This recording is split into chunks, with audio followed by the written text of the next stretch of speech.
Welcome to episode 188 of Real Health Radio.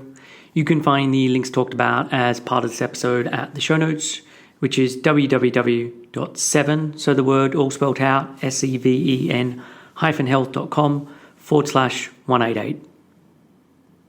7 Health is currently taking on new clients, and there's a handful of reasons that clients commonly come and see us. So hypothalamic amenorrhea is one of them, and that's just a fancy way for saying not getting a period. And this is often a result of undereating and overexercising for what the body needs, irrespective of someone's actual weight.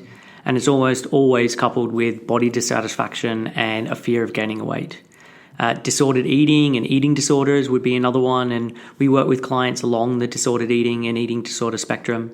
And sometimes clients wouldn't think to use the term disordered eating to describe themselves, but they see that they're overly restrictive with their eating. They fear certain foods, so that could be breads or carbs or fat or processed foods.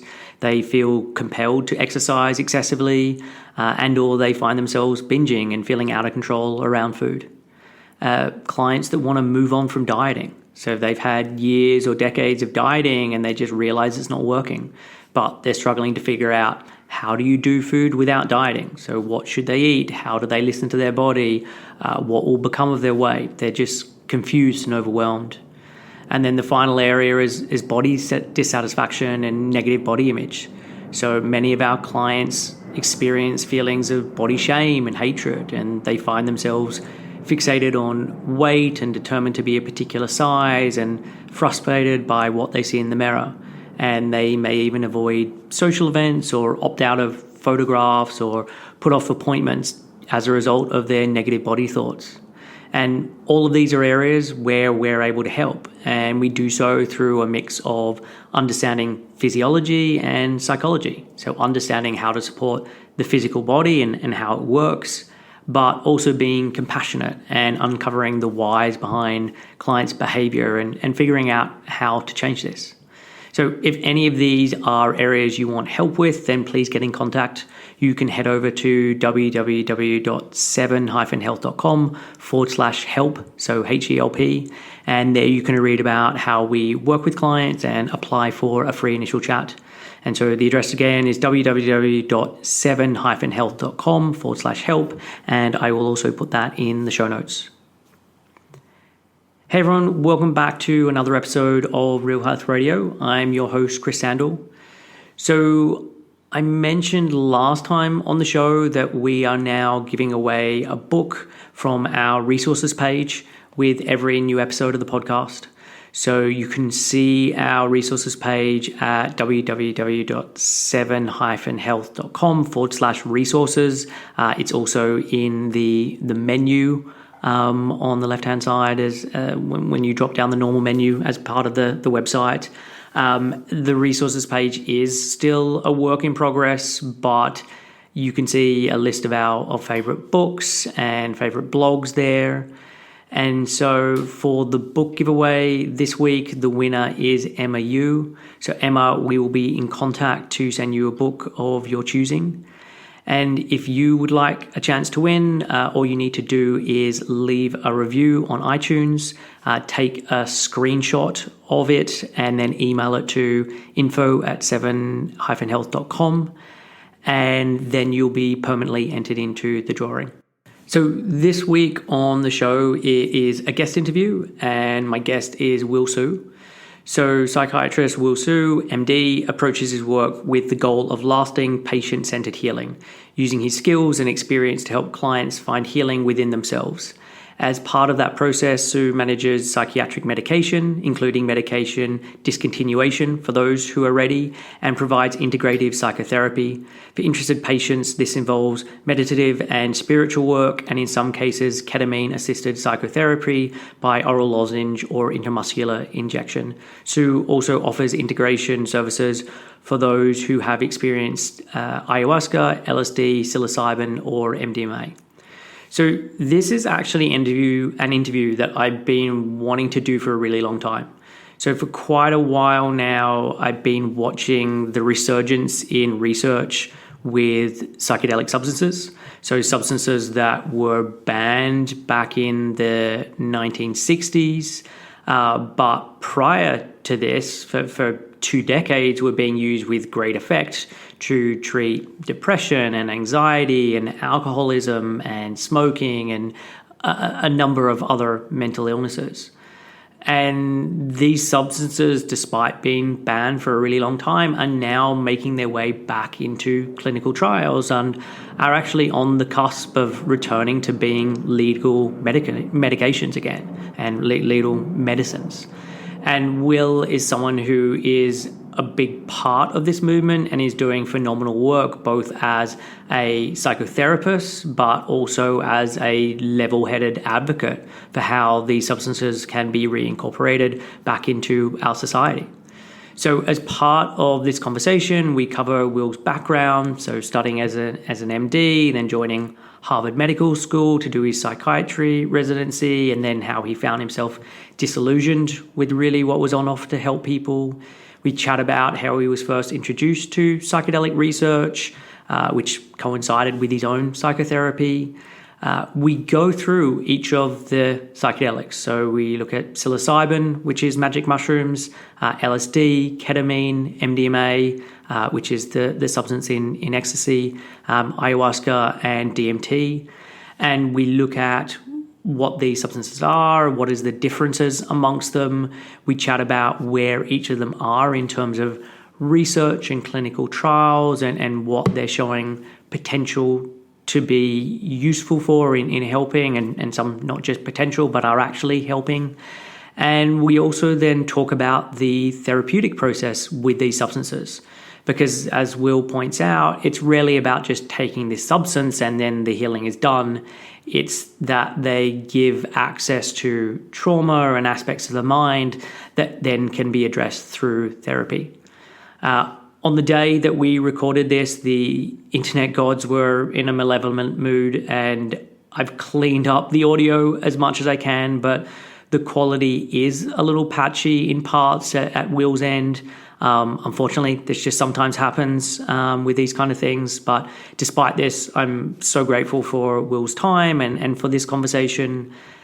If you've read Michael Pollan's book and are already excited about the potential of psychedelics, then I hope you enjoyed this conversation with someone who is very much in the trenches doing the research and working with clients in this area. And if this is something that is completely new to you, then I hope you enjoy it, and I hope we've done a good job with it. Like, I tried to make this really a complete beginner's guide. So if you have no prior knowledge on the topic, or the knowledge that you have on the topic is very limited to knowing that these substances were banned in the 1960s, then I hope that this is going to give you some new insight, that it is accessible and that it's easy to follow along with. This is a topic that I see myself covering more this year. I already have another guest who is booked in. We haven't recorded it yet, but she works with Johns Hopkins and is doing a trial with psilocybin and eating disorders. So I'm very excited about that one. At the end of this episode, I have a documentary recommendation for you, but for now, let's just get on with today's show. Here is my interview with Will Siu. Hey, Will, thanks for joining me so much on the show today. Yeah, glad to join you, Chris. I'm really excited to be chatting with you, and this is a topic that I've wanted to cover for a really long time. And Will, just so you know, this is actually the first time I've covered psychedelics on the podcast. I've mentioned it in passing that I've been interested in psychedelic therapy and the resurgence in the research into substances like LSD and psilocybin. And I listed Michael Pollan's How to Change Your Mind as one of my favorite reads from last year. And I explained a little about that on the podcast. But really, this is going to be a new topic for many or most of my audience. And just given your incredible knowledge in this department, combined with your experience as a psychiatrist and psychotherapist, you are the perfect person to have this conversation with. So there's a ton I want to cover today. But to start with, can you just share a little about your educational background? Like, where did you study? What have you studied? How did you get into doing what you're doing now?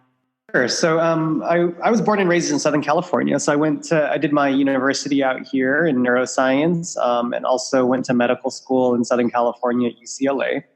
In the middle of my studying in medical school, I decided to to pursue a PhD. So I took a break in the middle.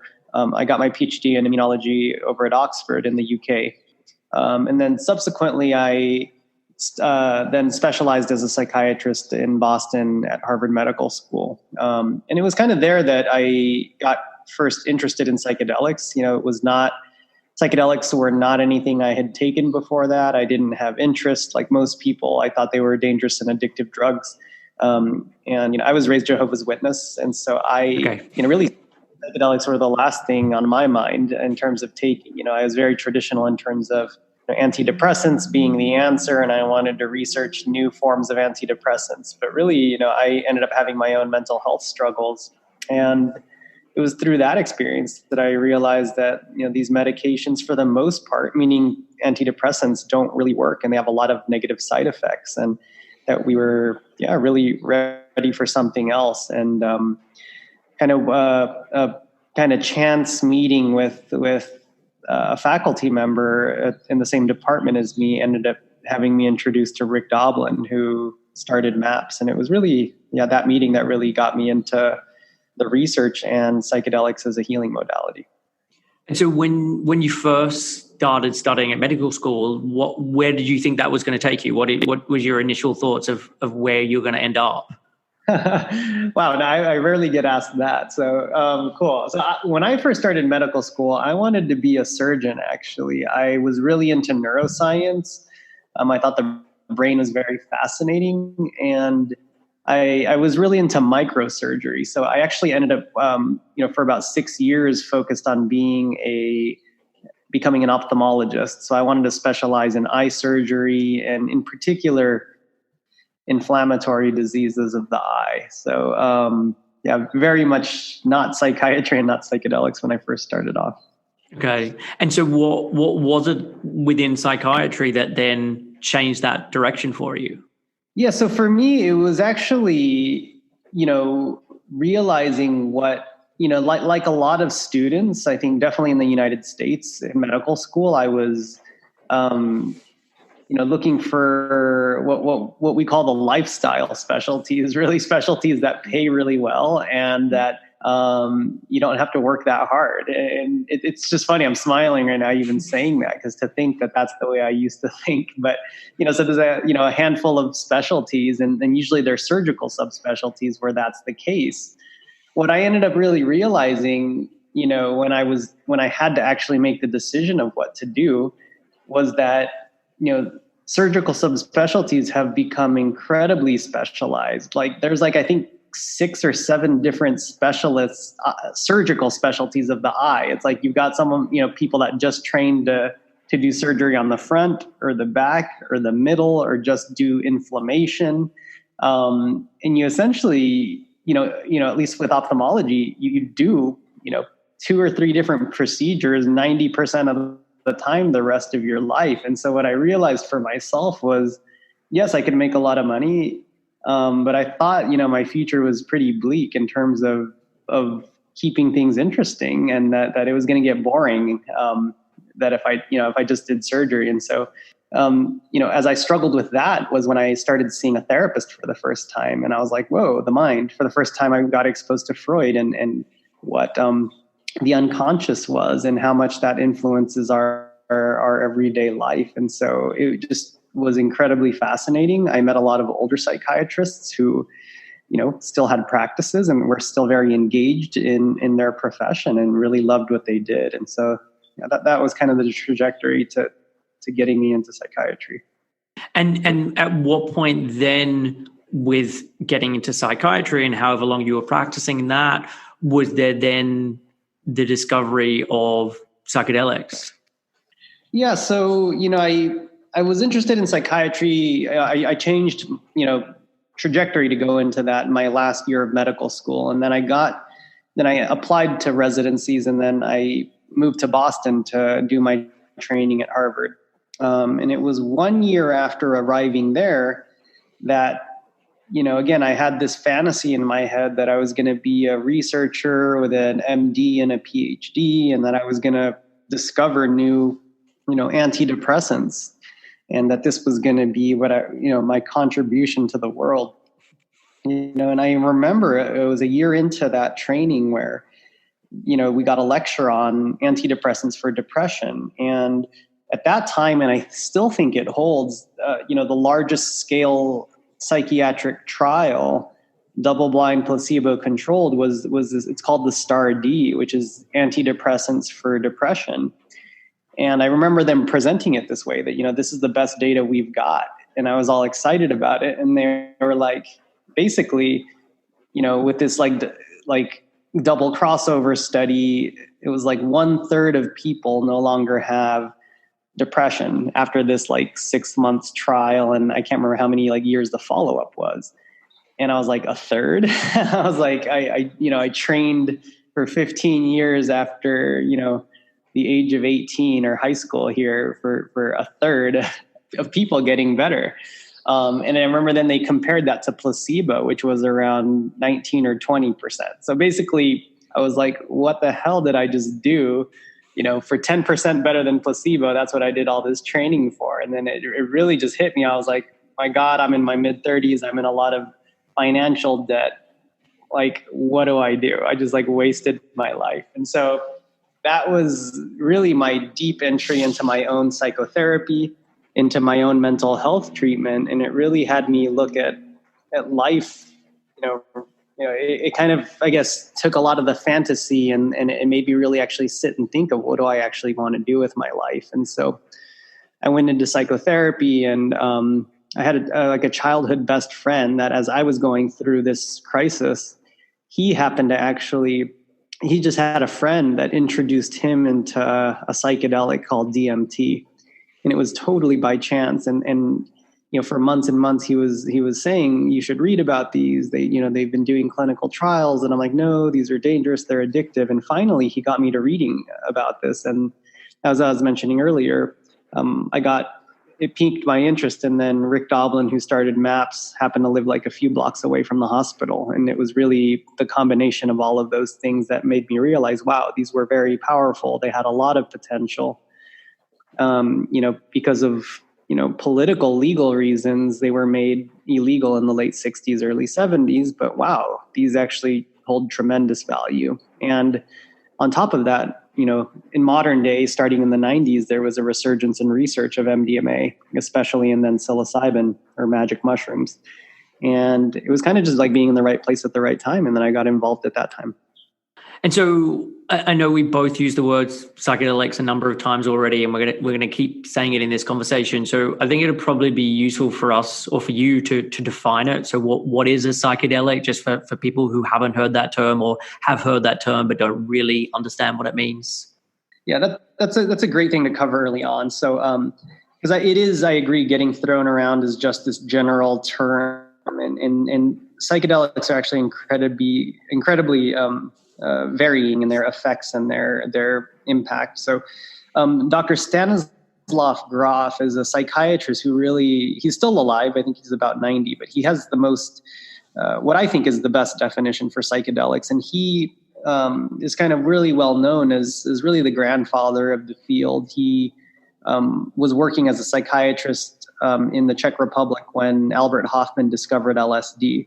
And this is like in the 1940s. And so he actually did something close to like 5,000 legal LSD psychotherapy sessions.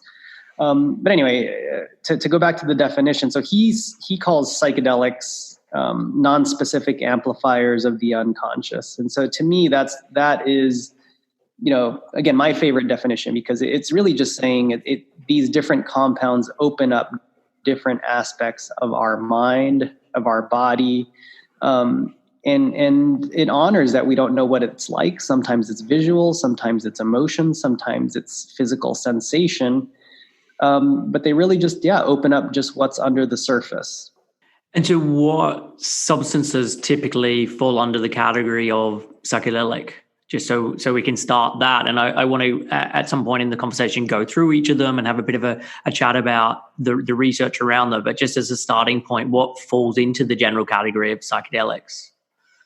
I'd say the classic ones are like LSD, magic mushrooms. These days ayahuasca is certainly one that's in that category. MDMA MDMA or ecstasy, the active compound in ecstasy, I consider it very much psychedelic. Ketamine would be probably the fifth other big one out of that category. And you made reference to it with the fact that there was this big amount of research going on. And I think this is one of the things when I read Michael Pollan's book, but I'd also read a book a number of years ago called Acid Dreams that really brought this to my attention of just how much research there was going on with these substances back in the 1940s and 50s and early 60s before they became outlawed. So I don't think you need to give people a complete history lesson, but are you able to just speak about some of the research that was going on back then? There was a lot. I mean, I guess, this is like literally after it was discovered in the 40s. So 50s and 60s were a huge time for psychiatry. So if you look at a lot of the literature at that time, this is all that people were looking at, right? This was before the discovery, much before the discovery of antidepressants and Prozac and Zoloft. That was all the 90s, really. So back then, psychiatry was really psychotherapy. Like all psychiatrists were trained as therapists, and there was a handful of medicines that they were, using for this.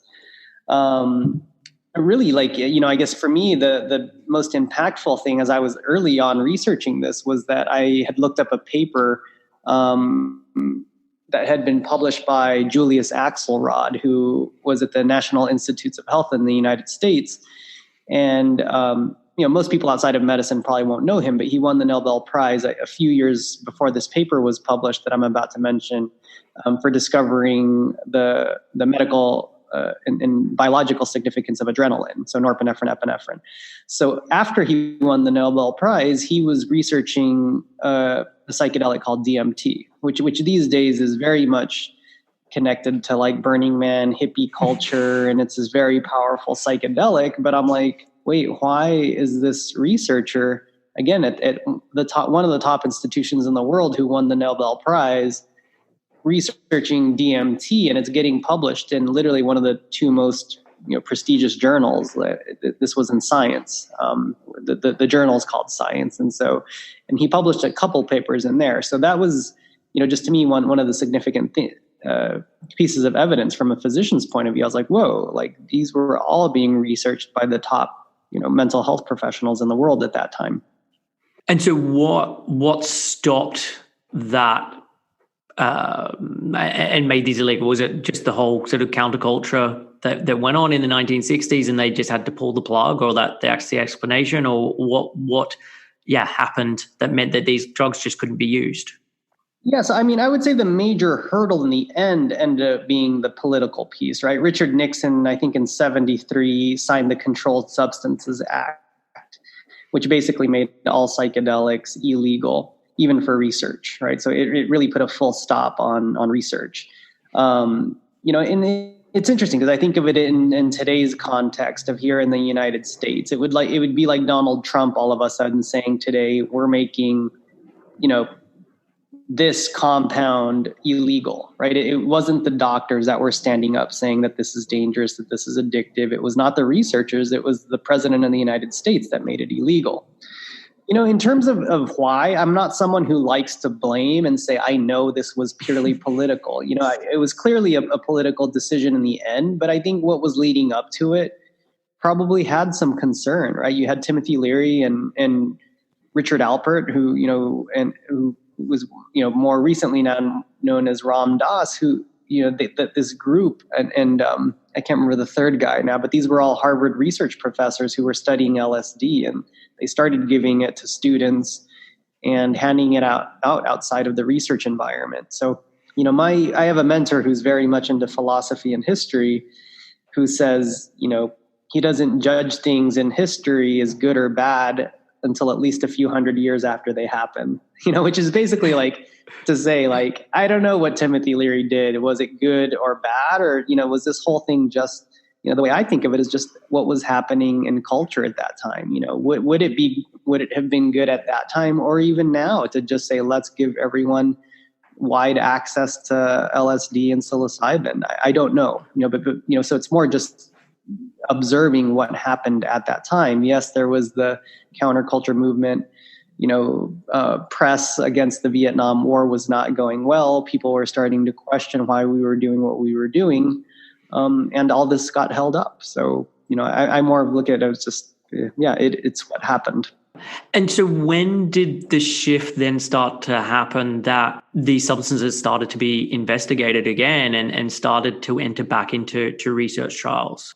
Yeah, so that I really credit Rick Doblin. So for those who don't know, Rick Doblin, who Dr. Rick Doblin, actually has a PhD from the Harvard Kennedy School of Government. So he was, I think, a little bit age-wise behind like the generation of Timothy Leary and Ram Dass and those guys, probably like one or two generations. He's in his like mid late 60s right now. But Rick became very aware at that time, and he had been using psychedelics, including MDMA at that time, and found them incredibly powerful for human connection and for couples therapy. And a lot of therapists at that time, when it was legal, were using it with their clients. And so Rick really became passionate after MDMA was made illegal, because he really thought that we were losing an incredibly powerful tool for human connection. And so he formed, I think, formally MAPS. And MAPS is the Multidisciplinary Association for Psychedelic Studies, I think in 1986. But obviously the idea for that came earlier. And really his goal with MAPS was one of two. I mean, part of it was to get marijuana medicalized and legalized, but the other major one was really for MDMA.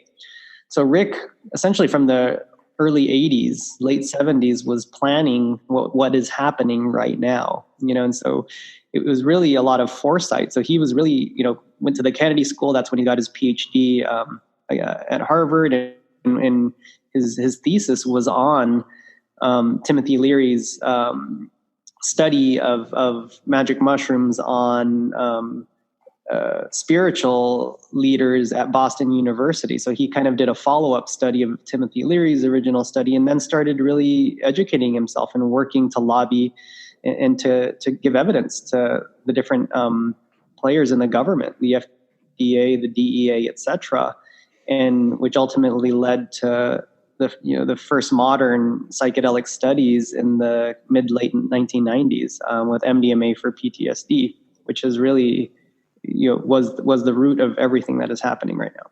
And I know in Michael Pollan's book, he talks about the fact that the pipeline to create a new drug is just so long, and just there really isn't much being created in the area of to help with mental illness, and that's then created an environment that makes, I don't know, the FDA more open to these kind of substances when maybe they wouldn't be if there was alternatives. Is that the way you see it as well?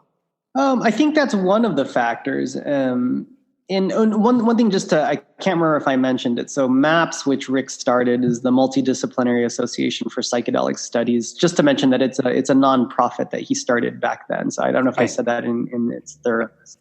I think that's one of the factors. I mean, I definitely think that we don't have medicines that work, right? And I think, the reason Rick picked MDMA for PTSD was because kind of mid to late 90s, where we were having a lot of veterans, whether they were, from the Vietnam War, the Korean War, et cetera, who were becoming homeless, who were suiciding, et cetera. And it was in part, a strategic thing. So the government was not able to help these war veterans, and they were being violent towards themselves and other people, and they were not able to reintegrate as normal members of the society. So Rick saw an opportunity there for MDMA, for a population of people that the government did and should really care a lot for. So that was the original kind of reason for PTSD being picked. And so how do psychedelics work, or how are they useful in a therapeutic setting?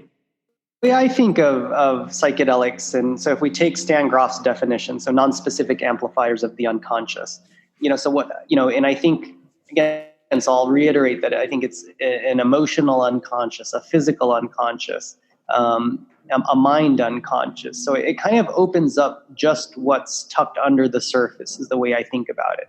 And so that's why you can have painful experiences, or you can have happy experiences, or you can have visual experience or physical experiences. And so the way I think that psychedelics work with therapy is that, in many cases, when we've experienced something challenging, I don't necessarily love the definition of trauma, because a lot of people say, it has to be something really terrible, a big accident or a physical or sexual abuse. But really, we've all had numerous instances of trauma. And so, but what happens is that, as a society as a whole right now, we are not good at expressing what we think of as weak emotions. So sadness, fear, and shame. I think it's a little different for each gender. But, in the Western world, certainly for men, we're considered weak. We're considered, not leaders if we cry, if we admit that we're scared, etc. And so what happens when we have emotions that are not fully expressed, when we experience a painful or traumatic experience, is that it essentially gets tucked away in the unconscious. And for all of us, this is built up over the course of our lives. And if we don't express them, if we don't heal them, those will continue to sit with us, right? And until we get a chance to actually have that happen, right? And most, we can see that perhaps most more apparently in veterans that have experienced numerous trauma and war. And so what psychedelics do then, right? Or I guess to finish off one more thing, like, because, when a veteran or when a military officer has their tank blown up, or they're getting shot at, etc., that's not a time where you want to fully express fear, or you can break down and cry because it can get you killed, right? So then, you have to deal with whatever you deal with. But again, since society isn't really there to help them when they get back, you kind of remain frozen in this trauma state. And so what happens, in the therapy room is that the process of the connection between two human beings is enhanced by these medicines. And I say enhanced because I think that the process for healing is available with or without the psychedelics. But especially again for people who are cultured to not express emotion, you could end up sitting in therapy one-on-one with a therapist for years and really not dig into the deepest of the issues. But what we're seeing is that, with the facilitation of MDMA, especially, is that these painful emotions, these painful memories come to the surface much, much more easily, and that they're expressed. And you have these really long therapy sessions, 7-8 hours at a time, and that you really see drastic differences just within months of treatment for people with very severe trauma. Yeah. And the thing you mentioned there in terms of the way that we think about trauma. And so, yes, trauma can be to the extent of PTSD or to something that's happened to a veteran or this really extreme event in life. But it can also be a lot more of the little t trauma that all of us have gone through. And I know, again, with reference to Michael Pollan, in his book, he talks about at this stage, the real focus is on treating more of the extreme end of the spectrum, but then being able to use these substances for like the betterment of health and happiness, or the betterment of healthy individuals. But I guess if the trauma has affected all of us, then all of us can be in need of these substances in the right set and setting. Yeah, that is absolutely my belief, is that all of us have some level of unexpressed, again, painful experience that if we were to heal, that really life would look very differently. And I think the exciting thing about psychedelics, yes, is at the individual healing level. But when I start thinking about what our society, what our political structure, how it has responded to a traumatized society over decades, in looking at, what our world looks like right now, politically, with so much separation, so much, so much hurting, so much anger, so much violence, that seems to only be escalating around the world, is that really what are the larger implications of healing trauma in the populace with psychedelics, and how quickly, perhaps could we shift to something else? It seems like, it's a tool that we have at our disposal really for the first time in history at the scale that it's available potentially. Yeah.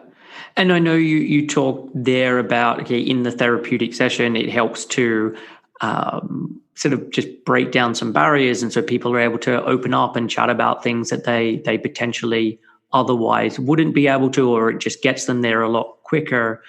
In terms of our understanding of how this works in the brain, do we know how these substances are able to do this, and how they're able to then lead to changes in like people after those experiences?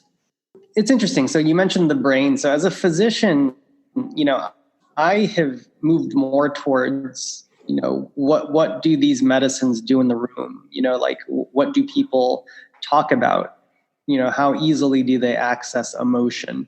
There is a good amount of data out there that shows, the default mode network, for instance, it's more suppressed or less suppressed given this. But, the reason I don't like diving too much into that is that, I think one of the errors, or one of the areas that neuroscience and psychiatrists have relied too much on in the last, at least, I guess now 2 to 3 decades is brain imaging or neurotransmitters like serotonin. There's really a serotonin hypothesis for depression in the 90s. Yeah. And this is why these medicines were developed. Serotonin to this day has not been shown to be the driver, low levels of serotonin for depression, but the entire field for the last 3 decades has now been behaving as if that's the case. And so in what I think psychedelics are showing is that, again, I'm much more into the emotional component, the human connection component, the expression of sadness, fear, shame is really being the healing tool. I don't doubt that there's some changes in the brain or brain imaging, but I like to think of them more as, what's the cause and what's the effect. I actually happen to think that it's really the healing from the emotional component that will lead to the brain changes and not the other way around. And so, which is why having it be part of a wider therapy experience where there's work that goes on beforehand and then there's work that goes on afterwards, and the whole integration process is so important, as opposed to just the substances on their own doing all the work. Absolutely. Yeah. And I think that's why also, you have plenty of people taking MDMA or mushrooms or LSD at Burning Man or festivals. And it's not like we're not seeing 70% remission of PTSD and depression like you do with MDMA and psilocybin in the clinical trials, right? So I think that I think is just further anecdotal evidence that no, it's not just taking this and it hits the brain and all of a sudden things are better. It's really it takes the interpersonal human connection to really do the healing work. Yeah. And so are you, at this stage, are you involved in any studies and any research at the moment, or your role is more now as a psychotherapist? Yes, I think I'm a therapist I have a private practice. I use ketamine, which is a legal form of psychedelic therapy right now. I'm prepping a clinical trial for MDMA for fibromyalgia with MAPS right now. So those are the current things I'm involved in, and also very much involved is doing public speaking and public education around psychedelics. To me, that's an incredibly important aspect, because I think people are out there right now using psychedelics, what we call in the underground setting with friends or therapists, because they're so desperate for healing. And so, I'm not opposed to that type of approach, but I want people to have as much information as possible so that they can, get the most out of it.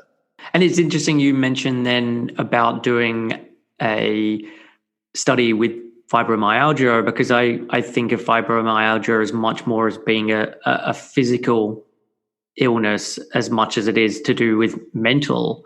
And yeah, I think there is just so much of an overlap between like the mind and body, and it makes me think of Gabor Mate's like When the Body Says No, and all the burgeoning research around psycho-neuro immunology, and just that sort of false dichotomy between mind and body. So the fact that you're talking about psychedelics being used for something that would be thought of maybe more as a physical illness or ailment, like that's really interesting.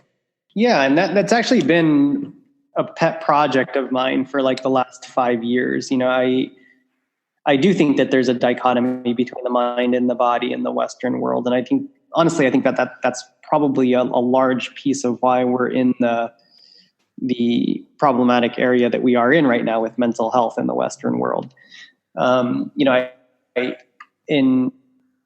Is a good friend of mine, and I've actually talked to him about this project, is that psychiatry, all the excitement around psychedelics is still psychiatry right now. MDMA for PTSD, psilocybin for depression, ketamine also for depression. But, for those of us that are in the mental health field, and the physicians especially, know that, psychiatry is still kind of the adopted or the stepchild of medicine. There's all the medical specialties, and then there's psychiatry. People don't really understand what we do. We sit in a room with someone, we talk to someone, we don't do physical exams really anymore. And I am very much a believer in the mind-body connection. And there's so many things that we know now, a lot of it with evidence, right? We know there's massive clinical trials that have shown that heart disease gets worse with stress. We know that things like lupus, multiple sclerosis, other inflammatory diseases get worse with stress. And so to me, it's very interesting to think that something like psychedelics could very much, what I think would be very interesting is to pick something that's within both mental health and physical health. So I actually very much, I think of fibromyalgia as a psychiatric illness because we learn about it and I see patients with it. But, it's really a patient population that really struggles for any sort of real help. And so they kind of jump around and see different doctors in different specialties and no one can provide any help.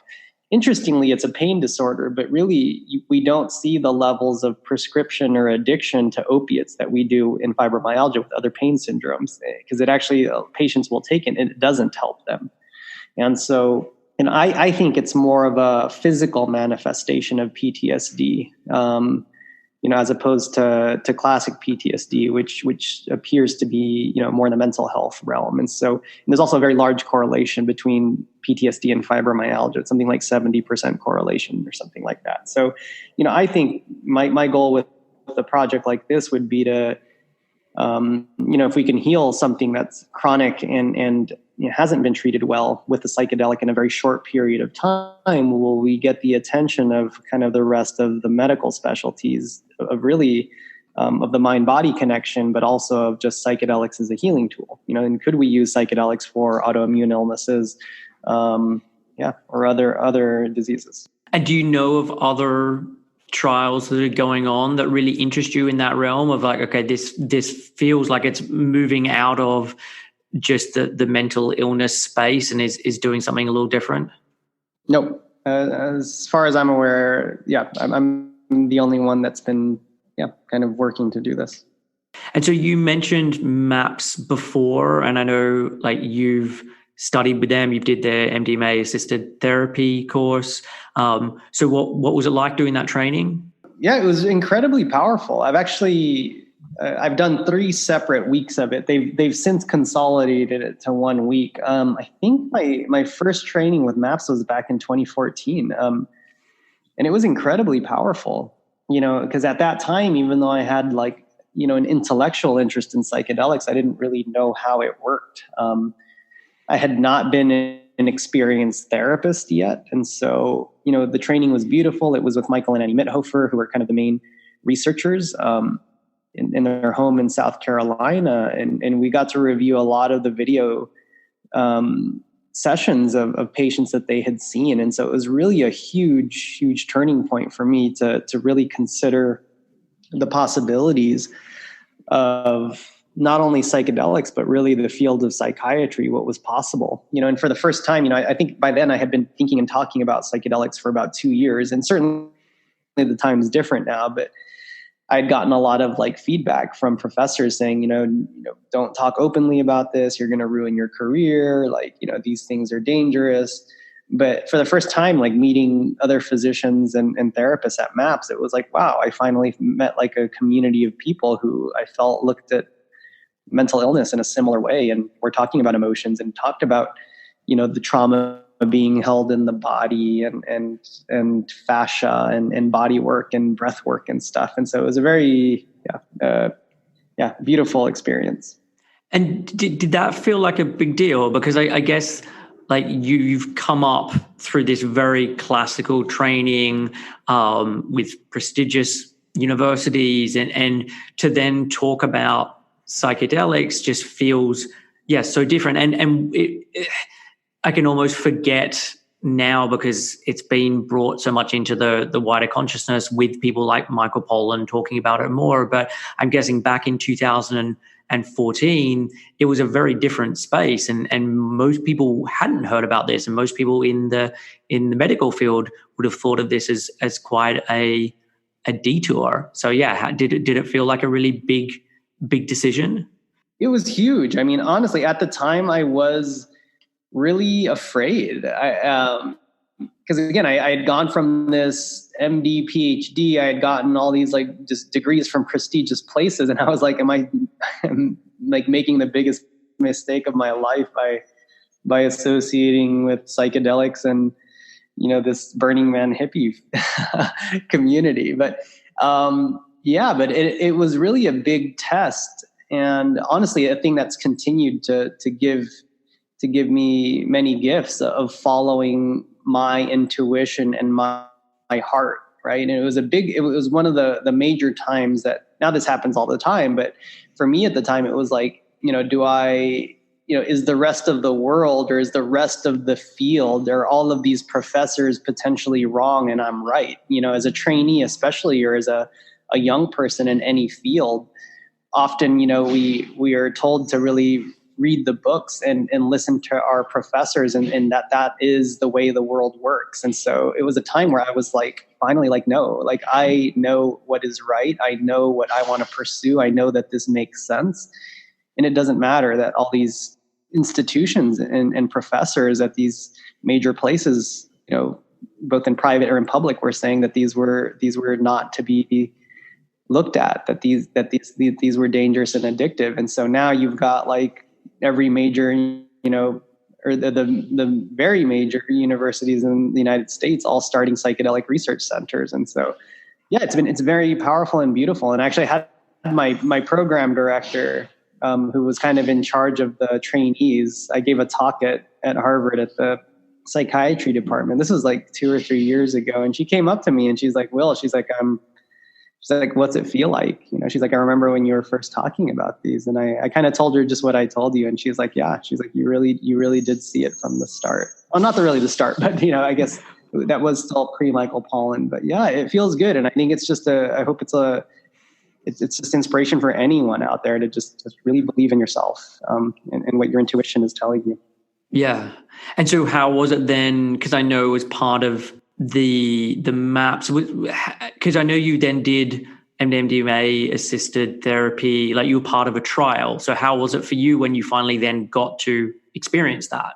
So that was incredibly powerful. So a few years after the training, so in February of 2017, so about 3 years ago now, I got to participate in a 1 week long clinical trial, so that I could take MDMA in a therapeutic setting, and it was legal. And it was really multifold. First of all, it was, so that I could take MDMA and experience what it's like. And so when I see clients that are, having these transpersonal experiences with psychedelics, that I know what it's like and I can relate to them. Second, I think it's also important because as someone who wanted and now does, kind of a lot of public speaking about this stuff, especially in my generation, right? You've got the, professors who are in their 60s or 70s who say they did psychedelics and they did it legally, right, in the 60s. But someone of my generation isn't able to do that. So then if you've got doctors that all of a sudden are out there saying, I believe in this and I did it at Burning Man, it can, at its extreme, get us in trouble terms of getting our licenses taken away. So it was a beautiful chance to experience psychedelic medicine in a legal setting.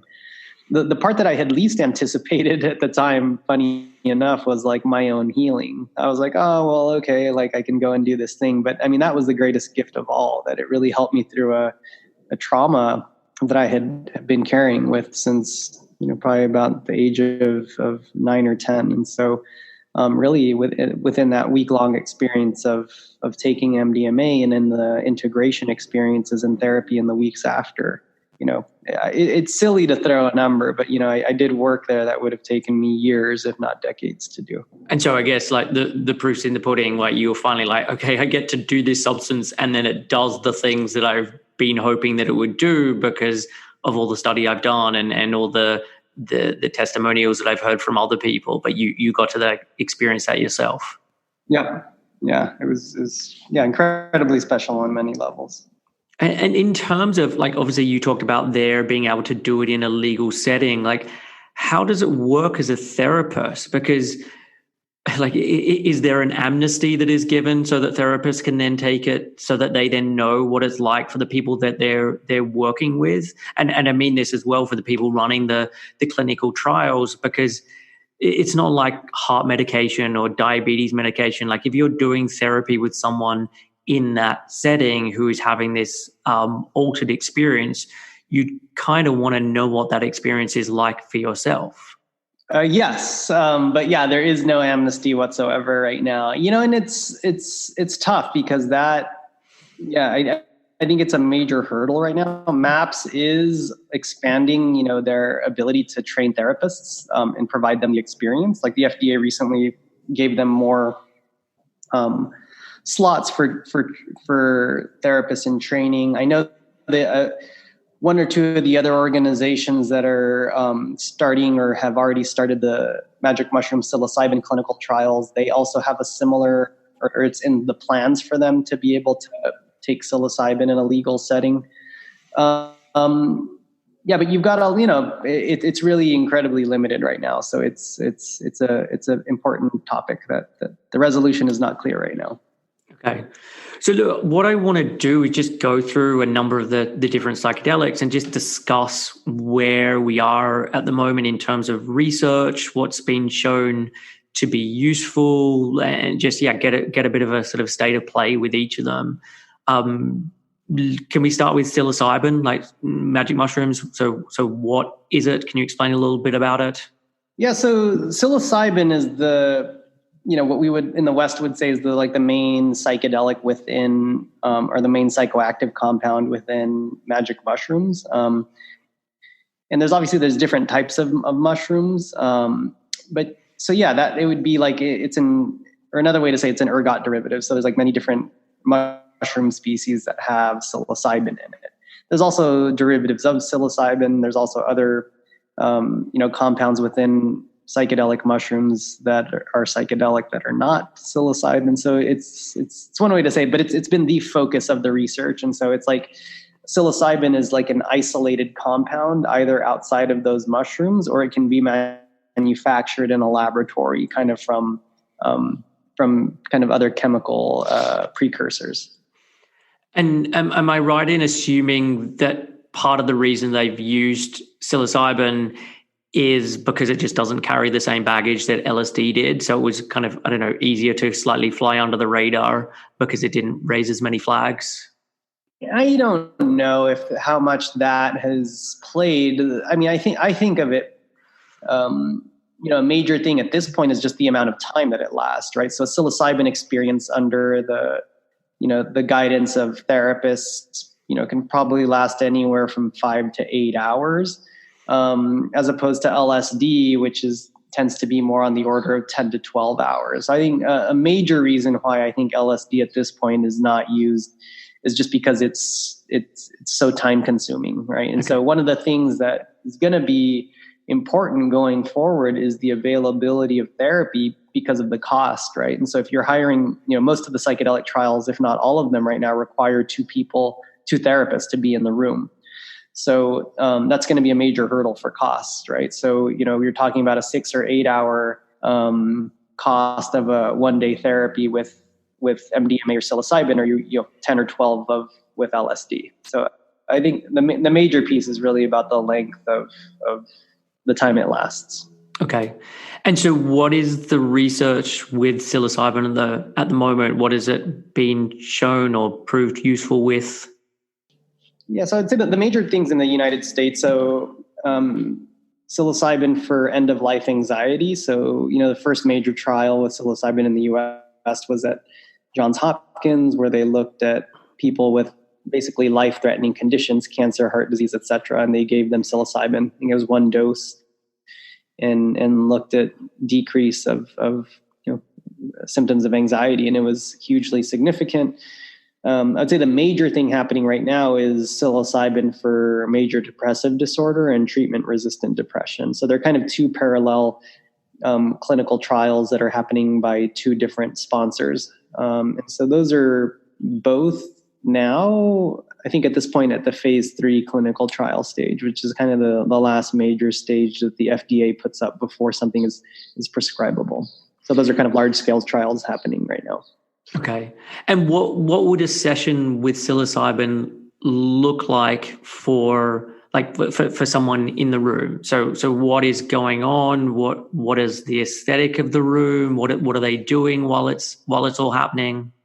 Yeah. So you know, most of and I've seen, you know, the room at NYU. I was at NYU for a little bit as a faculty member. So they tend to be, you know, calming, you know, low light, I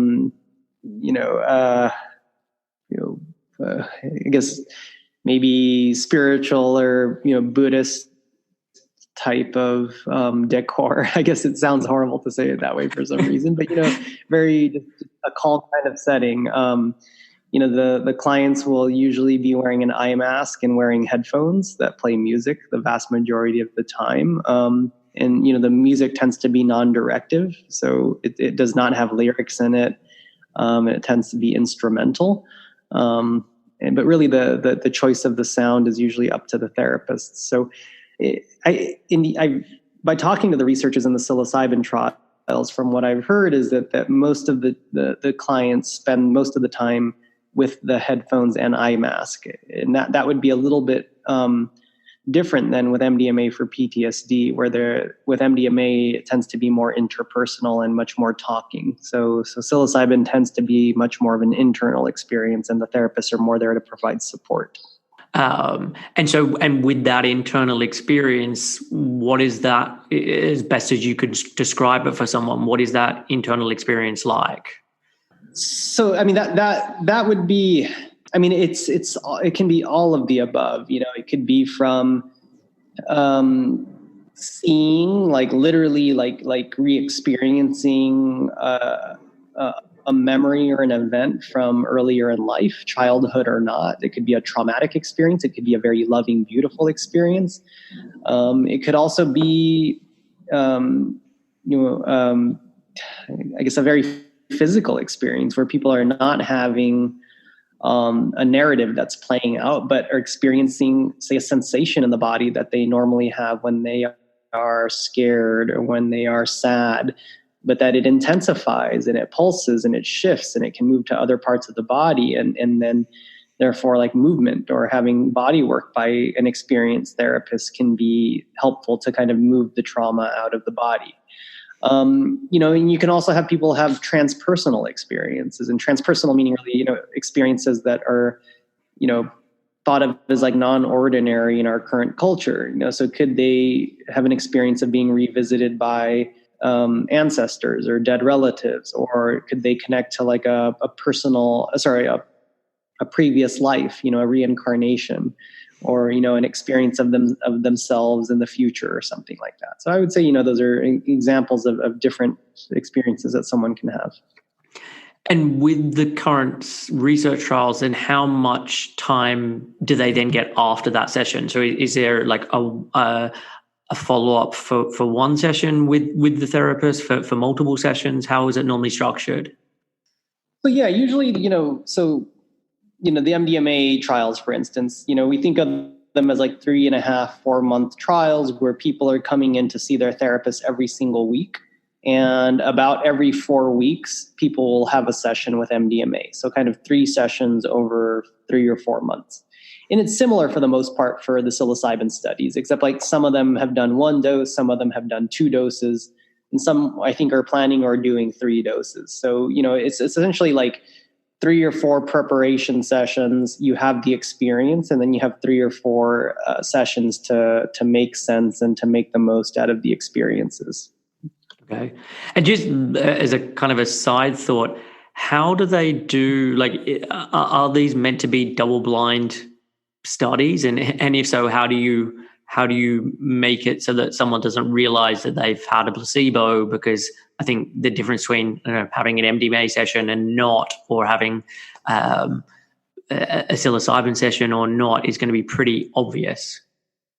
Yeah. So, I think that's a challenge in terms of, for a challenge only in the view of, say, traditional, medical research. So, this whole thing about double-blind placebo-controlled really started, I think it was in the mid-90s at Harvard. Like really for the rest of medical research, we haven't had these double-blind placebo-controlled trials. So what you're kind of referring to is that normally you have something that you give to kind of compare to keep all other factors equal, and I would argue that really it's hard to do that for any clinical trial, right? Like really double-blind placebo-controlled means every single factor is the same except for one.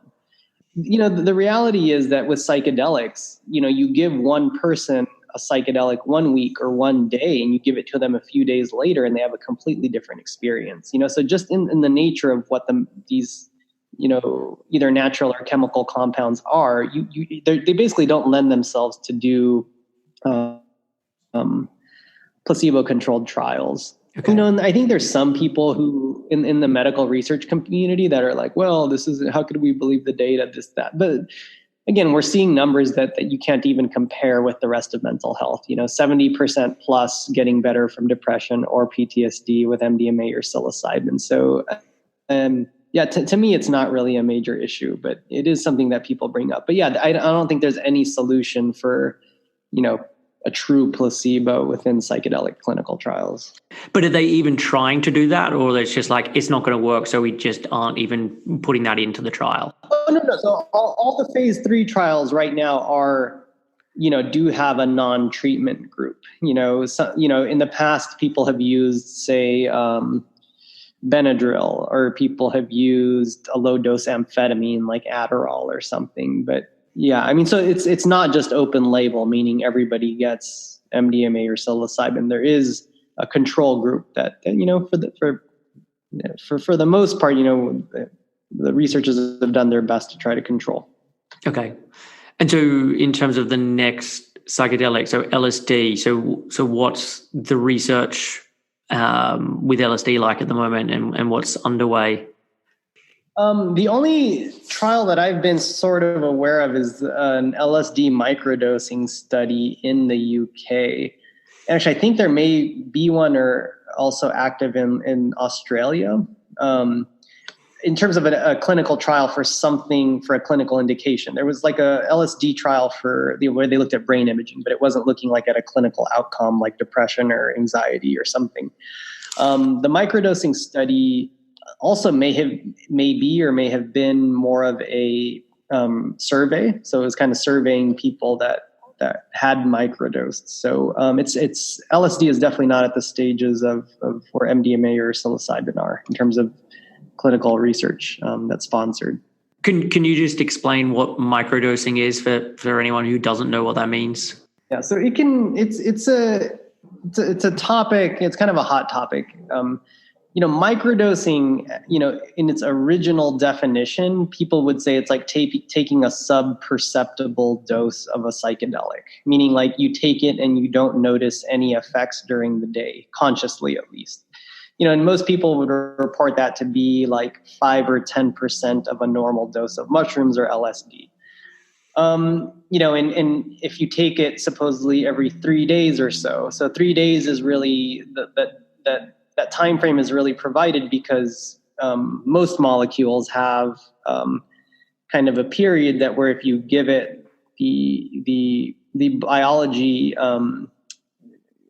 kind of limits it from working as well or as fully, I would say, within a certain time period. For most psychedelics, meaning LSD or psilocybin, that's 3 days. Meaning if you took the same exact dose of LSD every single day, it would stop working pretty quickly.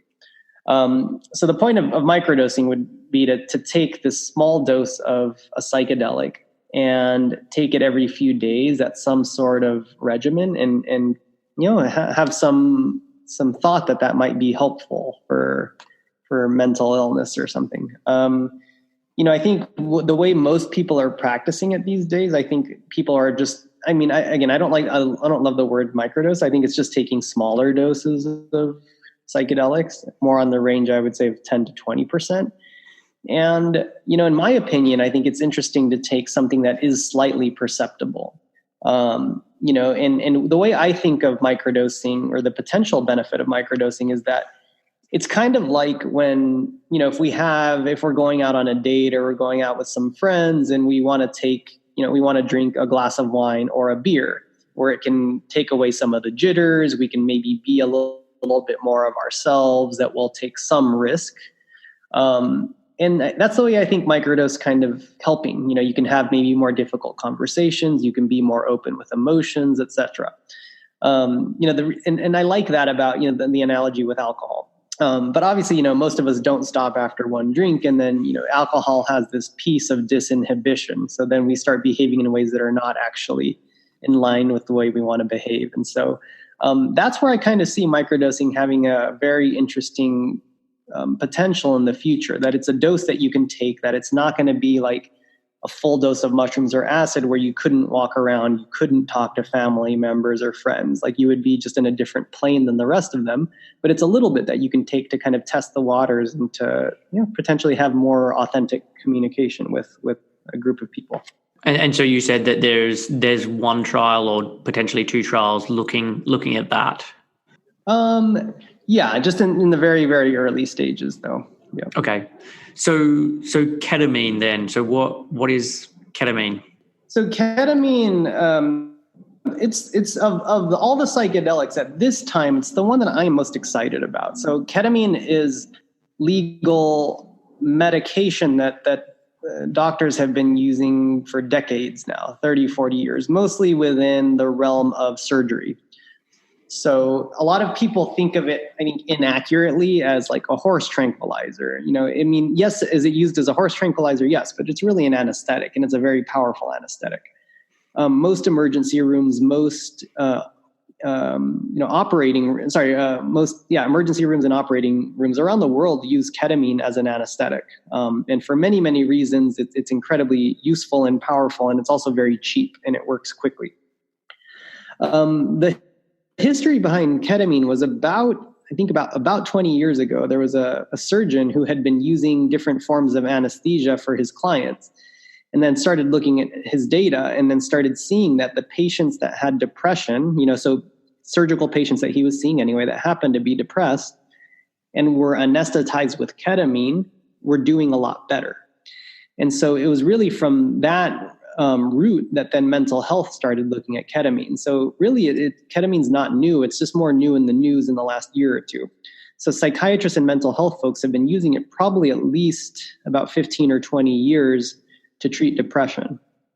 And so at much lower doses, ketamine, it's interesting. It has about I like to think of it in two different categories.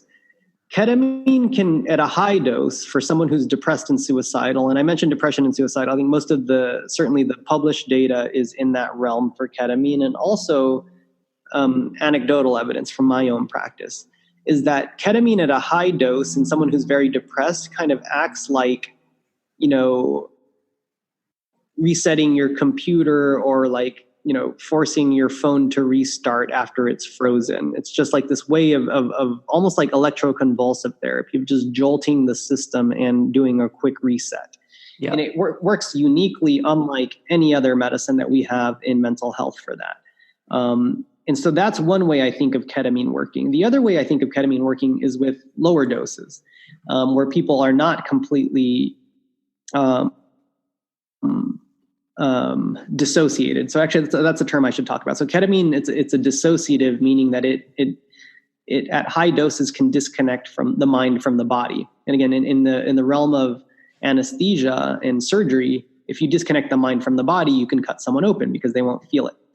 And so at lower doses, though, if you take advantage of that effect where people have, say, a lot less connection of the mind and the body, but it's in a therapeutic setting, it's more akin, I would say, to something like hypnosis, where someone's in a state of comfort, of calmness, and they can also have access to old memories, old emotions, and physical sensations, and that can, in the setting of a mental health practitioner, can help them process through those types of trauma. And so with the lower dose ketamine therapy, is that more similar to the MDMA therapy where there's more kind of talking, or is it more like the psilocybin where there's the masks on and the headphones on and it's more of the person just going inwards? It's much more like the latter, I would say. You definitely get a little bit of processing at the end, but I would say most of it is in the weeks that follow. Or actually, another thing that seems to be very unique about ketamine is that ketamine, I don't know, it's, and I've talked to many practitioners, and all of them have this experience where people tend to get better in between sessions, and it's not so reliant on the therapist. It's almost as if they're kind of building a resiliency of their own therapist within themselves. Very beautiful and has a lot of potential, I think, because of that. There doesn't seem to be this large dependence on ongoing psychotherapy, as it is still there. In terms of its administration, how is ketamine administered? There's at least 5 different ways, but commonly within mental health, there's 3. So, or 4, I should say, but really.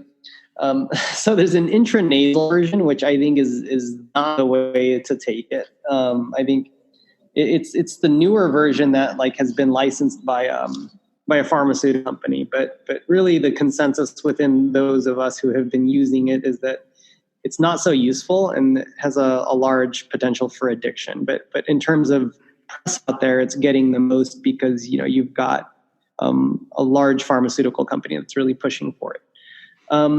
The 2 most useful ways that are used with psychiatrists and therapists are intramuscular, so injection into the arm, kind of like a flu shot, and then intravenous. So you would have a bag dripping with diluted ketamine into the vein over the course of 40 minutes or so. And those are the 2 most common. And a 4th administration route would be oral ketamine, so like a lozenge that would dissolve under the tongue. And what? So I know you use ketamine therapy. So what is your preferred method? I actually have become a huge fan and believer in intramuscular ketamine. I think from a physician's point of view in an office, it's administered very quickly, without all of the extra equipment that's needed for an IV. It's very quick, and there's different ways of administering all these different types of ketamine, but I'm a big fan of administering 3 doses of ketamine over 45 minutes. And the nice thing about dosing it like that is that, you can connect with the person, and some people don't necessarily want all 3, or you might want to change the dose to a higher or lower dose. So there's a lot more play. And also the effects of it go away quicker than with IV, meaning the lingering effects. So you can kind of have it kind of nicely more contained in a shorter experience. And what's the research that's going on with ketamine at the moment? Is there clinical trials with it as well? Those I'm not so up on. So, I mean, you do have companies now. Really, there's a large amount of data already on ketamine for depression. Okay. And really, the lack of current clinical trials is because once a drug like ketamine has become generic, it's very cheap. So really the drive to study something that's already generic is usually low to none, right? Because the profit for a company would be very low. What you're seeing happen now is that some pharmaceutical companies, and it's kind of a gimmick, is that they try to alter or separate different parts of a drug that's already become generic, and then they try to sell it as a new drug, basically. So there are some of that happening right now. But yeah, I think that the generic ketamine is really where the majority of the data is, and I think it's available. Really, it's available now. So Okay. I'm not so interested in the clinical trials for ketamine at this time. Okay. And so then MDMA. So yeah, talk a little about what it is. Yeah, so MDMA is, it's the drug that was really, or it's the medicine that's in ecstasy. So ecstasy was popularized really in the 90s as a rave drug. And even then, so ecstasy was never sold really as pure MDMA. So really it was MDMA plus methamphetamine plus speed. It was like this mixture, drug that people were taking at parties. For a variety of reasons that, when it was made for clinical trials, really the component of it that was really valuable was that of feeling safe to open up about previous experiences that were traumas, emotions that we were, afraid to express. And MDMA is really the strongest component of what was in ecstasy before. So that's really the compound that's been studied again since like the mid to late 90s, mostly for PTSD. And that's definitely the one of all the psychedelics that's further along in the clinical trial process. And MAPS is kind of midway through their phase 3 clinical trials right now in the United States. And again, phase 3 being really the last big critical stage before it becomes more widely available. And so how, maybe this is a difficult one to answer, but then how long could it be? Like if things go to plan from where we are now to when MDMA is more widely available, or at least widely available in a therapeutic setting, how long is that away? I'd say, not that far up, probably within a year or two. The FDA and MAPS announced about in the last month that there's this program that opened called expanded access, which basically means that later this year, but not that much later this year, within a month or two, that in the United States, at least, MDMA for PTSD will be available as a paid-for treatment outside of the clinical trial stages. It's very limited because, you have to have been trained by MAPS and they have to approve the sites and all this other stuff. But really, it's something that is becoming available already in the next weeks. But at a wider scale, we're talking like a year or two, if all goes well. And how easy is it then to say, okay, it works for PTSD, so we're now also going to be using it for this other trauma or in this other setting? Like, do you have to have another whole trial for that, or how does it kind of branch out from there? I think for the most part, the way we see other medicines happening is that then once something is FDA approved for an indication, is that then it can be used off-label for other things.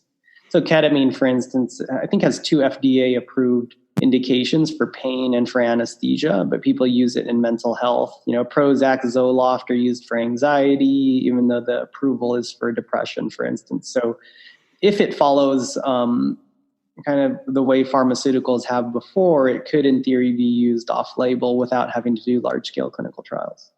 And so how is MDMA administered?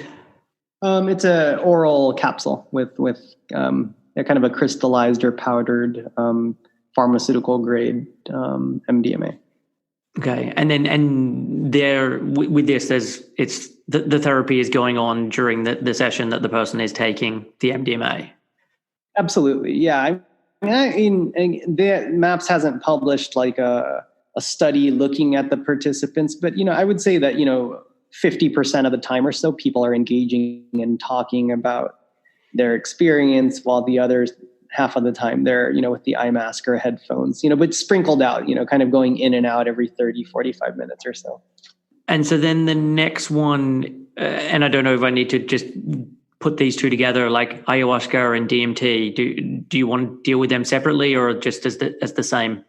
They can be they're different, I think. So, DMT is really, the active psychedelic that's in ayahuasca. Most people think of it as, when you say DMT, it's a powder that's smoked. And it can provide a very, very powerful experience within a very short period of time.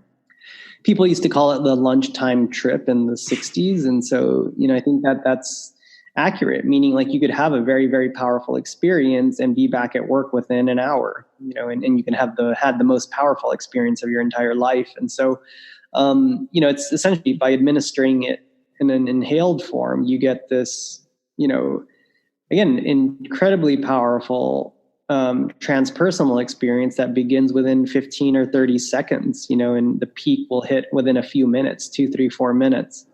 And, you're pretty much back to baseline within 20 or 30 minutes.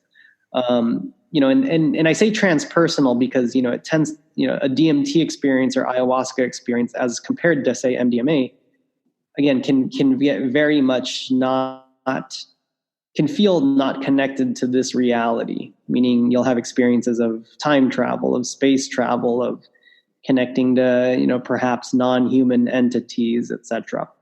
And ayahuasca, it's interesting, it's a brew that's been made in, the Amazon in different countries for hundreds, if not thousands of years, that's drank. And so I sort of think it's accurate to think about ayahuasca as like, a short DMT experience, that's spread over hours. But it's there's a lot more subtlety to that because, there's a whole huge cultural component of ayahuasca. There's a ceremonial component.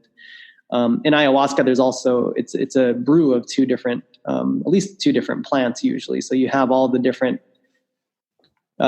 substances and compounds that make up that plant in it too. So it's a little bit more complex like that, but it can sometimes be helpful to think of it that way. And in terms of clinical trials, are there any that are ongoing at the moment with either DMT or ayahuasca? Not that I know of. No, not with those two. Okay. I mean, is there talk about trying to get them into that realm, or they're just substances that people aren't going to? I think it would be hard. So the thing is, in terms of say ayahuasca, right? It's not a chemical compound; it's a mixture.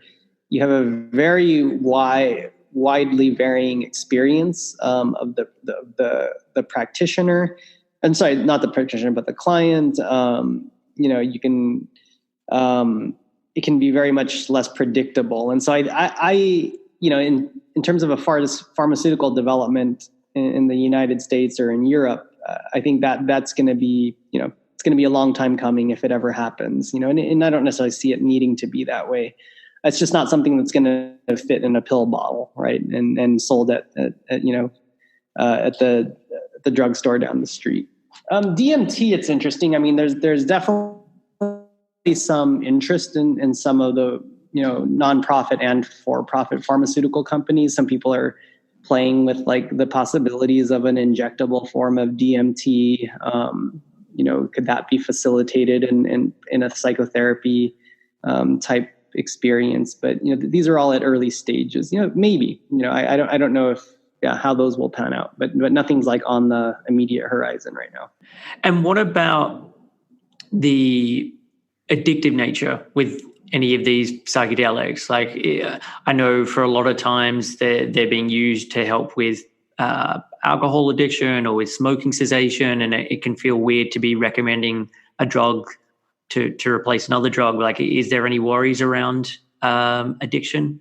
Well, no, I don't. I think those of us that have been working with it and know how they work don't, because I wouldn't think of it really as a drug replacing another drug. I would think of, there are certain substances or compounds or foods or liquids that people take because it predictably helps them feel less anxious or less depressed in the moment, right? Like alcohol, like nicotine, like opiates, like benzodiazepines. And those are the ones that I think people are addicted to. And I don't even like the word addiction, really. I think of in many ways it can be clever. I think many people who have very serious, painful difficulty with emotion wouldn't be alive if it wasn't for alcohol. One can even argue wouldn't be alive if it wasn't for heroin, right? Like, some of these people would have killed themselves long ago, right? But really, these aren't good really long-term solutions, certainly, but maybe not even short-term solutions. But really, that's all that most of these people have. And if any of these people could have a manageable emotional life without these, they would. And so the reason why I don't like to think of them as, again, one drug for another, and it's not uncommon for people to call them that, is because these are not, you don't have someone who's feeling anxious or depressed at the end of the day who, we know, again, that if you drink a glass or two of wine, you'll feel better. But if you have a hard day at work and you take a tablet of MDMA or you take a capsule of psilocybin, it's not going to predictably calm you, right? You could have a very powerful experience. You could be very sad. You could be revisiting really difficult stuff, right? So what makes something, in my mind, under the category of addiction is something that predictably helps you feel better in the short term. Psychedelics are not that.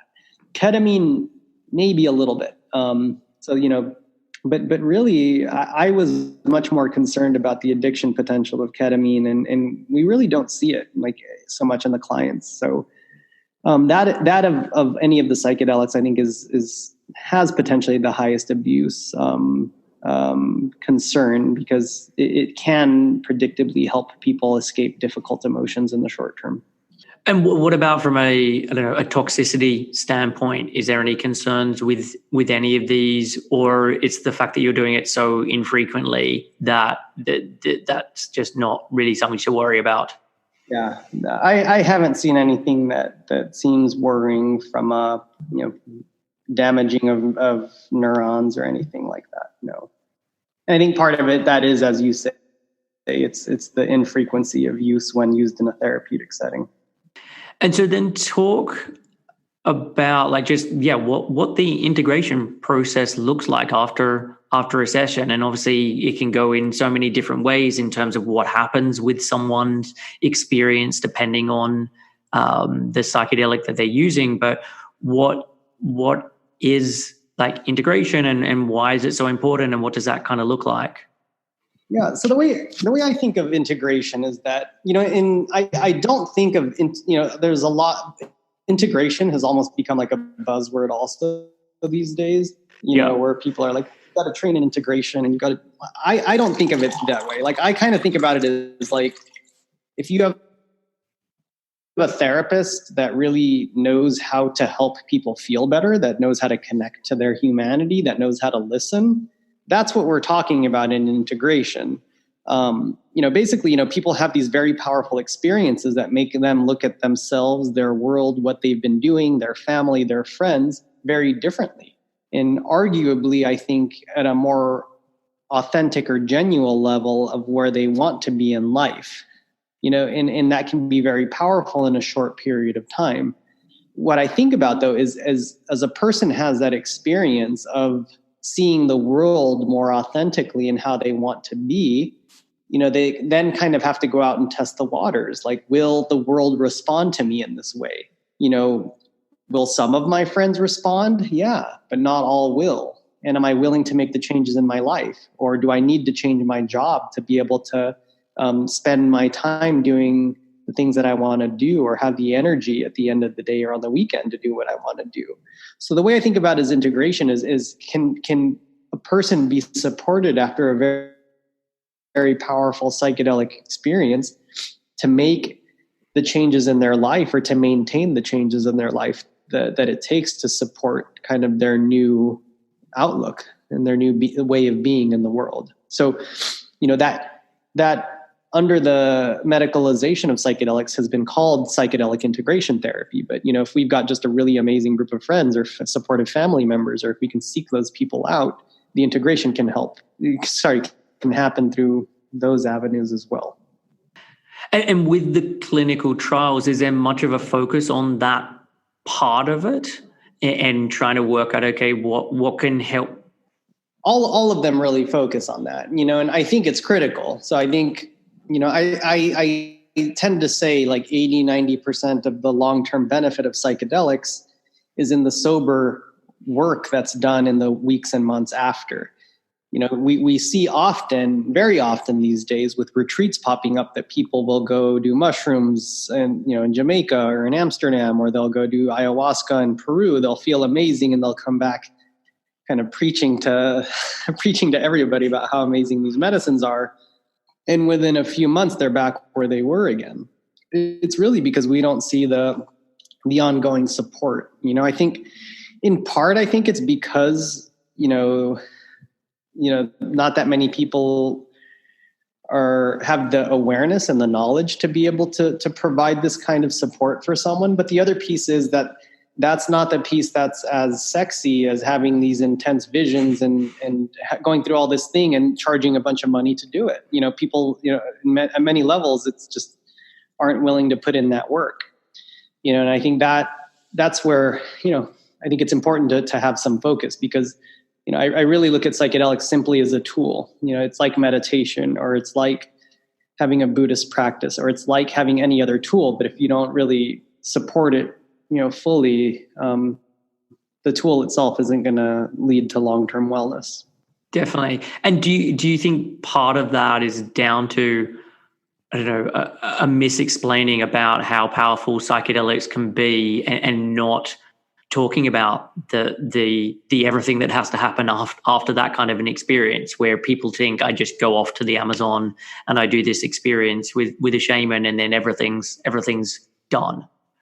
Yeah, like I said, I think part of it's education and part of it is, again, it's not as flashy, to be like, I went down to Peru for 2 weeks and I threw up and, oh my God, I met this person from here and they, and they saw this snake and that's some of the stuff that you see in books like Michael Pollan's, where it's like all the phenomena, I guess, is what people get interested and they're fascinated by the phenomena that happens. But the reality is we still have to come back to this human experience. And to say, oh, I had to go reach out to my sister who I've only spoken to for the last, 3 or 4 times in the last 2 years because we really haven't gotten along since we finished school.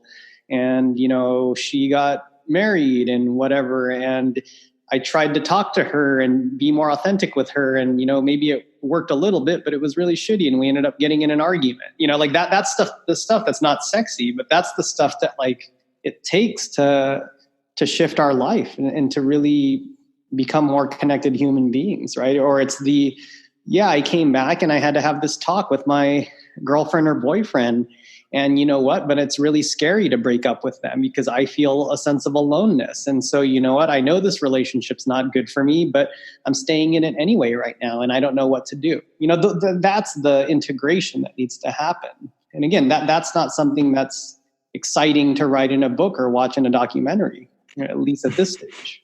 And that's the work. And so that what you just given there is a really valuable piece of information. What other suggestions would you have for people? Because I guess the vast majority of people who are wanting to do this aren't going to be able to get onto clinical trials. And so they are going to go off to retreats, or they're going to find an underground therapist or something along those lines. Like, is there any ideas that you would say of like, okay, watch out for this, or they should be able to do that, or anything that would be helpful for people? I think, again, to me, it's really about authenticity. It's getting in touch of like, okay, if I look at the different realms of my life, my work life, my relationships, romantic, meaning romantic relationships, my friendships, my family life, how do I want those 4 things to look like? Who are the people that I want to keep? What's keeping me from being in the type of relationship I want to be with them now? Who are the people that I don't want to keep? And why are those people in my life right now? And actually looking at those, I think, ahead of time, and then seeing what we need to do. Often they're just difficult conversations to have. So I don't know. I've been telling people an interesting thing to do is something like microdosing. Say if you got together, Chris, with a bunch of your friends, 4 or 5 people who you really think are genuine and you connect to, and say you or any group of friends gets together every Sunday night for 2 hours, and you guys, put away your phones, don't drink alcohol, and just say, we're just going to sit here and talk about these different aspects of our life and how we want them to be better. And say once a month, you meet weekly, once a month, or once every couple months, you take, a 20% dose of mushrooms together. Like, I guarantee you over time, that would be a huge shift for you or for most people. It's not something complicated. You don't have to go pay $3,000 and fly down to Jamaica, but it's not easy, right? Most people won't be able to do that, meaning it's not easy emotionally or vulnerably, but in reality, it's something that's pretty easy to do. So it's essentially just saying, how can I talk to those people around me about who I am, what I want to be, what I want my life to look like, So that's, in these days of underground therapy, there's a lot of problematic shaman out there. There's sexual abuse happening in the underground community. And there's people just, charging bunches of money for doing work that just isn't helpful. I think, people, psychedelics almost integrating into society is really, I think, what the future looks like, and into community, and leave the more challenging cases, leave the really complex cases to the psychiatrist and the therapist. But, can these just be tools to help people be more authentic, in their immediate communities? Yeah, I mean, look, that's really nice to hear in terms of, for someone like yourself who spent so much time researching psychedelics and has made this your life. Like you aren't putting them up on some false pedestal. You're like, okay, this is how these things can be helpful in the right context, and all of the other bits and pieces that go into making them useful need to be thought about, and the actual psychedelic experience is a very small component of actually what makes it useful in the end. Absolutely. And so what would you say in terms of if someone wants to find out more about this topic in terms of books to read? I mean, I obviously made reference to Michael Pollan's book. I said that I'd previously read Acid Dreams. Is there books that you tend to push people or suggest that people check out if they're interested on this topic? I mean, I don't know. I'm not a huge fan of Michael Pollan's book for a variety of reasons. I mean, the information's good in there. I think Stanislav Grof, his book, again, this guy he's a psychiatrist. He's still alive. He has seen more legal psychedelic sessions than any human being that's alive right now. And to me, he's the godfather. He wrote multiple books. I think a really good one to start with, there's two actually. I would say Holotropic Breathwork that he wrote, which has a huge section on psychedelics. But Stan Grof, for those who are familiar or may not be familiar with Holotropic Breathwork, developed that line of healing modality, but it was really the basis of it was psychedelic. So Stan developed holotropic breathwork after LSD was made illegal to research. He also has an amazing book called LSD Psychotherapy. And that's essentially what I think will, for some period of time, become the clinical manual of how to do psychedelic-assisted therapy. He really goes through the history, and he actually goes through like LSD for this indication, and LSD for personality disorders, and LSD for anxiety. Again, he's through the 5,000 or so cases that he did. He wrote about them in this book. So I think those are really, and they're old books, but they're really excellent. And and he really just, or I'd say there's another one. He also wrote Realms of the Human Unconscious also, which I think is a really excellent book. So anything by Stan Grof, basically, I think is really good to look at. Okay. And what is it about Michael Pollan's that you didn't like? I think it's just, to me, it's a bit sensationalized. Again, it really, there's a lot of phenomena in there. And yeah, it's just, to me, from a clinical perspective, I don't think, there's a focus on how does this work? What's the authenticity piece? What is the human connection piece? From my perspective, I think it's, yeah. And I also, I don't know, there was a piece that he wrote for the New York Times recently, like kind of mid last year, where he said, psychedelics should never enter, they should not be decriminalized. It should be kept within the medical research community. And that, based on what I was telling you before about the accessibility, to me is not something that is true. And I think he's not a clinician. He is essentially, he's a writer, and to put out big statements like that, I think is irresponsible. And in terms of, are there any documentaries that you think are useful for people to watch? I know for me, I watched Troop of Compassion, which is looking at, I think there was the Israeli MDMA trials. It had some of the videos of that. And then another one from Shock to Awe, which was looking at veterans using ayahuasca. I know, look, I'm always conscious that a documentary is trying to tell a very specific narrative. And so that can impact on how much it matches up to what's the real state of research and all of those things. But do you think there's good documentaries and anyone that you would recommend? So what was the name of that first one you just mentioned? A trip of compassion. Yeah, so that one I heard is really excellent. I have not watched it recent. It's pretty recent, right? Yes. So I think Tim Ferriss was involved in getting it made because of some of the work that he's done. Yeah, so that one I've heard is excellent. Like I said, I have not watched it myself. There's shorter pieces also, like Vice on HBO did a piece on MDMA, I think in late 2018, early 2019. It's like a 15-minute one on that focuses on MDMA that I think was really well done. I worked on one with Goop, which is Gwyneth Paltrow's wellness company that just came out on Netflix last month. That one is available widely. I think that what my critique even of all of these right now is that, again, I think most of the documentaries out there are essentially saying, they're, psychedelics, they're exciting, there's lots of potential, and I think at this point in time, we all now know that, Michael Pollan's book, that is one thing it did do very well. It brought awareness to a large population of people. But now the important thing to me is not saying psychedelics are important, you should take them in the right setting. It's like, how do we actually go about doing this now? How do we actually practically make this happen for ourselves and our loved ones? I think so taking it more in depth, kind of like, I think in many ways, I really liked what we did here today, because really the podcast that I've done so far, no one focuses so much on the different psychedelics. It definitely took some time to go through, but this is the future, I think, because they're not all created equal. There's some that are better. There's some that are they're gentler for different indications. And I think that going forward, and that is a documentary that's yet to be made, is like, really looking at the different impacts of the different psychedelics.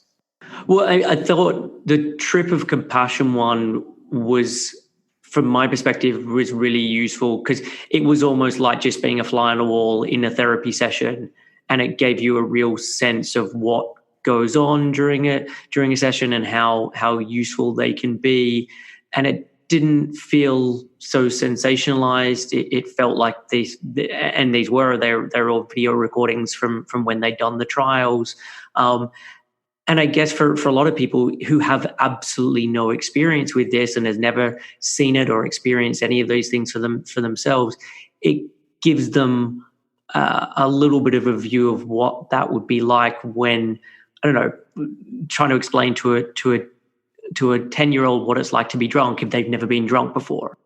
Yeah, that's what I've heard. Like, I haven't watched it, but it sounds like a very beautiful piece that they did. Yeah, it was good. So yeah, that would probably be my recommendation if someone's wanting to have a bit of an insight into visually what it's like with some of the stuff we've chatted about today. So look, Will, I know we've talked for quite a while now and covered a lot of ground. Is there anything I haven't asked or anything you didn't talk about that you wanted to cover today? No, not really. No, I really, this is definitely the longest podcast I've ever done, but I think it was really helpful to look at them in different categories. So no, that's all on my end. Okay, perfect. So look, the final thing is just, where should people be going if they want to find out more about you? So what, like social media handles, website, that kind of thing? Yeah, I guess my Instagram handle is where I tend to put the most content out right now. It's just will.siu.md. I'm in my clinical website also. I guess I don't have that much information, and I'm full. I'm definitely very full in terms of clients. So that's of limited use because I'm just not taking new people. I am launching probably within the next 3 or 4 months. So that will be the place to see on Instagram. Like, I'll be launching an educational piece for therapists that are interested in learning more about psychedelics, how to work with clients that come in, that sort of thing. And I'm thinking soon after that to do more of a general online course and webinar for just everyday people. That'll be in the next 3 to 6 months. But I'll announce all that on Instagram. Okay, perfect. Well, look, I will put your handles in the show notes, and people should check that out. But yeah, thank you so much for your time and for having this conversation. It's been amazing. Yeah, likewise. Thanks, Chris. So that is it for the episode. Will is a phenomenal human being, and I am eagerly watching the clinical trials to see how things are going to pan out. Because at this stage, barring some surprising results, it feels like that these substances will be back in legal use in the next handful of years, and I think that is a really good thing based on the research that I've seen. As I mentioned last episode, I want to start making recommendations at the end of the show of things that I've watched or listened to and really enjoyed. And for today, I'm going to just suggest checking out the documentary that I already mentioned in the show with Will called Trip of Compassion. It really is an incredible fly-on-the-wall documentary as you watch two people go through MDMA-assisted therapy. It's not glitzy, it's very simple yet powerful. And it shows that it's simply not simply about the substance, but the therapy work that happens alongside that, like beforehand and during and afterwards. So if you want to better understand today's conversation in terms of what it practically looks like to be in the room when someone is going through a session like this, then I would highly recommend checking it out. It's called Trip of Compassion. If you just Google it, you'll be able to find it. I think I watched it. I think it's on Vimeo, if I'm remembering correctly. And it's a pretty insignificant amount to pay to watch it. So that is it. As I mentioned at the top of the show, 7 Health is currently taking on clients. If you are struggling with dieting or disordered eating or eating disorder or recovery or body issues or really any of the topics that we cover as part of the show, then please get in contact. And you can go to www.7-health.com/help. I will catch you next time.